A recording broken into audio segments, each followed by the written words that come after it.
Security risk and management.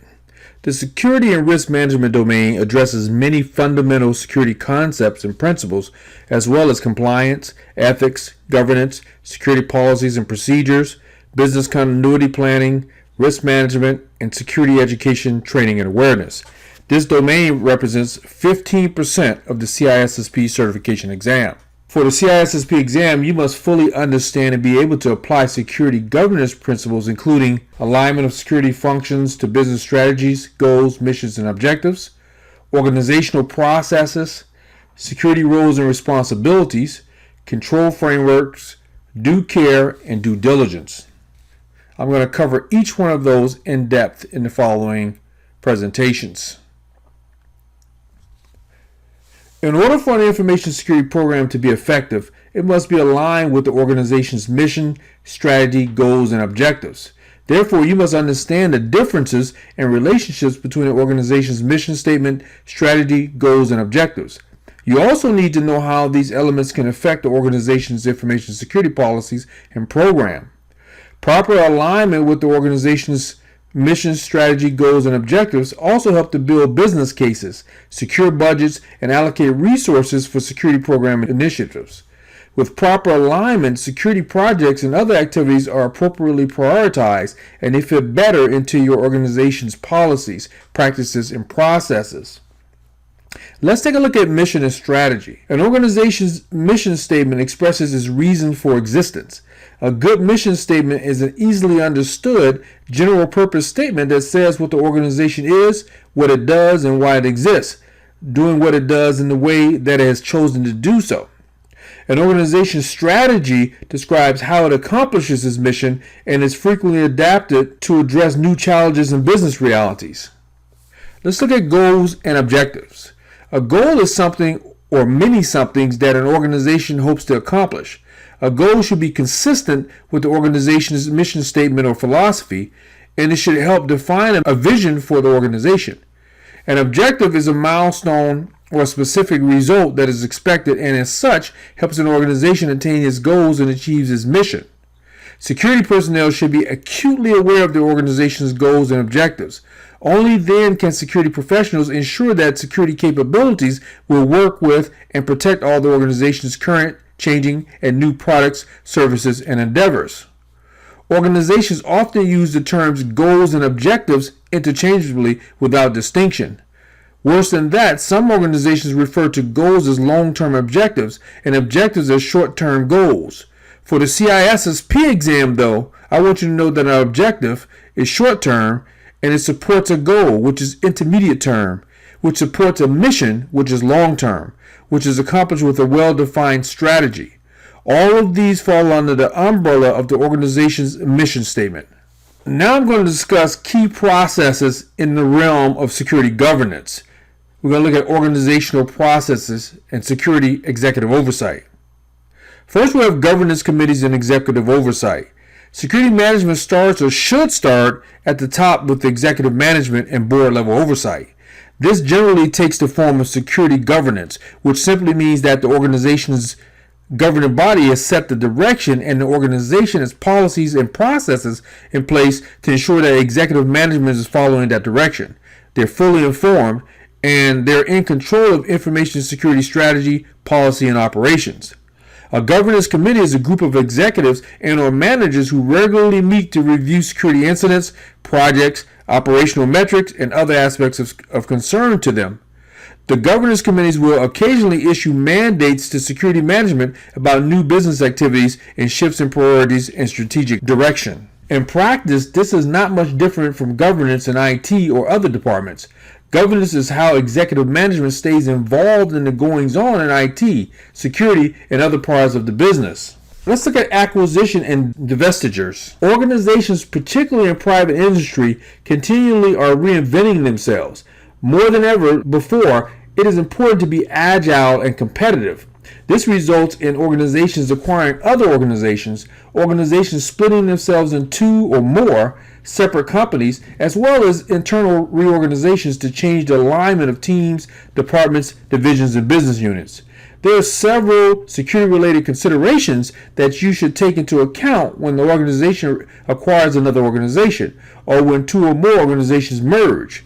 One is security governance and management. How is security managed in each organization, and what important differences are there? Second is security policy. How do policies between the two organizations differ, and what issues will be encountered when merging into the policies into one? Third is security posture. Which security controls are present in each organization, and how different are they from one another? And finally is security operations. What security operations are in place today, and how do they operate? This includes vulnerability management, event monitoring, identity and access management, third-party risk management, and incident management. If the security of one organization is vastly different from another, the organization should not be too hasty to connect the two organizations' networks together. Interestingly, when an organization divides itself into two or more separate organizations or sells off a division, it can be trickier. Each new company probably will need to duplicate the security governance, management controls, operations, and tools that the single organization had before the split. This doesn't always mean that the two separate security functions need to be the same as the old. It is important to fully understand the business mission in each new organization and what security regulations and standards apply to each new organization. Only then can information security align to each new organization.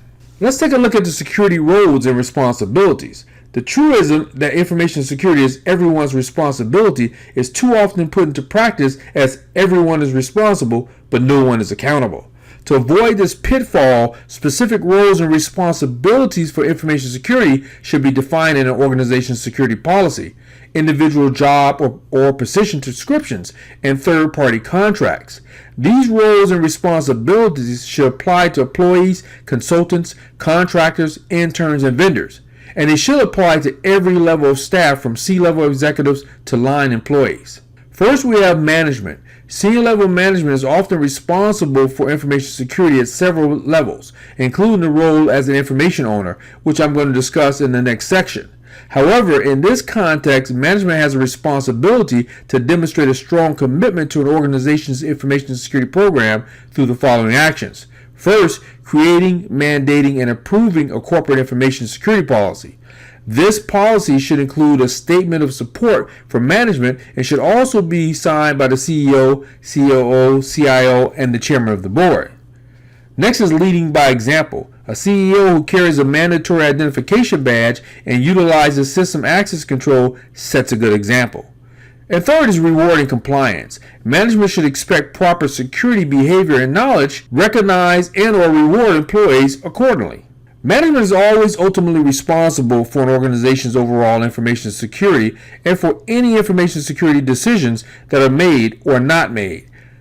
Our role as information security professionals is to report security issues and to make appropriate information security recommendations to management. Next, we have our users. An end user or user includes just about everyone within our organization. Users aren't specifically designated. They can be broadly defined as anyone who has authorized access to an organization's internal information or information systems. Users include employees, contractors, and other temporary help, consultants, vendors, customers, and anyone else with access. Some organizations call them employees, partners, associates, or what have you. Typical user responsibilities include, first, complying with all applicable security requirements defined in organizational policies, standards, and procedures, applicable legislative or regulatory requirements, and contractual requirements such as non-disclosure agreements and service level agreements.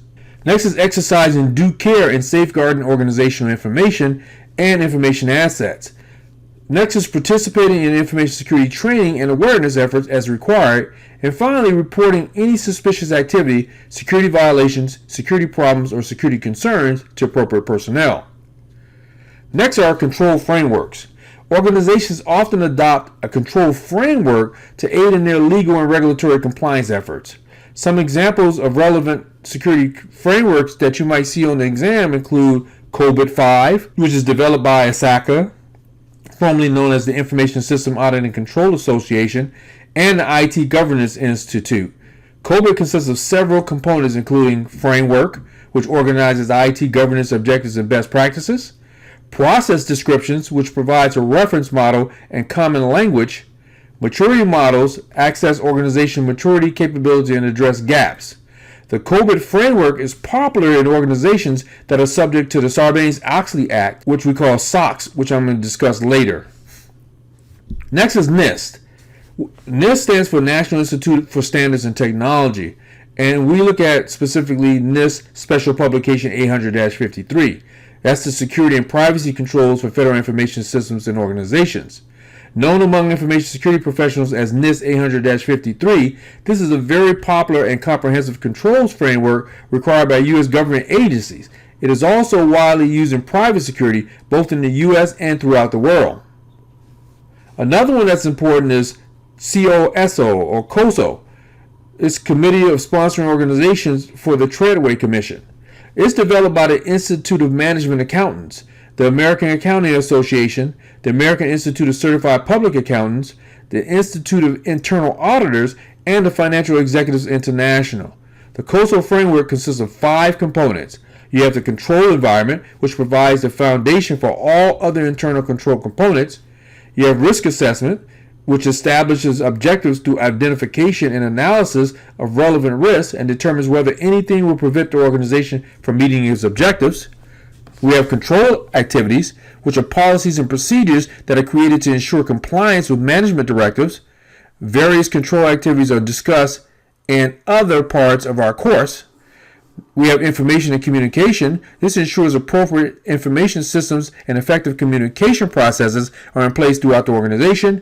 And finally, we have monitoring activities, activities that assess performance over time and identify deficiencies and corrective actions. Another important one for the exam is ISO or IEC 27002. ISO stands for International Organization for Standardization, and IEC stands for International Electrotechnical Commission. This was formerly entitled Information Technology Security Techniques, Code of Practice for Information Security Management. This publication documents security best practices in 14 domains as follows, as you should write these down. Information security policies, organization of information security, human resources security, asset management, access control, cryptography, physical and environmental security, operations security, communication security, system acquisition, development and maintenance, supplier relationships, information security incident management, information security aspects of business continuity management, and compliance. Our final one is ITIL, ITIL, Information Technology Infrastructure Library. And this is a set of best practices for IT service management consisting of five volumes as follows. Volume 1 is Service Strategy. It addresses IT service strategy management, service portfolio management, IT services financial management, demand management, and business relationship management. Next is Service Design. This addresses design coordination, service catalog management, service level management, availability management, capacity management, IT service continuity management, information security management, and supplier management. The third one is Service Transition. It addresses transition planning and support, change management, service asset and configuration management, release and deployment management, service validation and testing, change evaluation, and knowledge management. Next is Service Operation.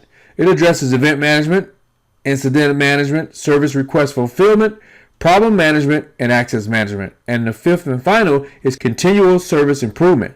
This defines a 7-step process for improvement initiatives, including identifying the strategy, defining what will be measured, gathering the data, processing the data, analyzing the information and data, presenting and using the information, and implementing the improvement.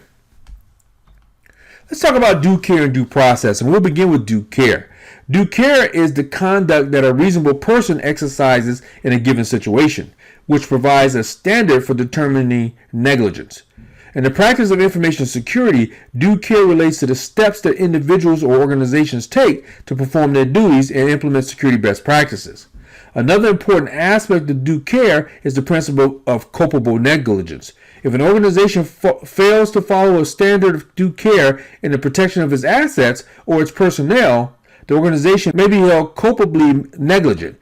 In such cases, jury awards may be adjusted accordingly, and the organization's insurance company may be required to pay only a portion of any loss. The organization may get stuck paying the rest of the bill. And then we have due diligence. Due diligence is the prudent management and execution of due care. It's most often used in legal and financial circles to describe the actions that an organization takes to research the viability and the merits of an investment or merger acquisition opportunity. In the context of information security, due diligence commonly refers to risk identification and risk management practices, not only in the day-to-day operations of an organization, but also in the case of technology procurement as well as mergers and acquisitions. The concepts of due care and due diligence are related, but they're distinctly different. For example, in practice, due care is turning on logging, but due diligence is regularly reviewing the logs. That is it for this lesson. I'll see you on the next lesson.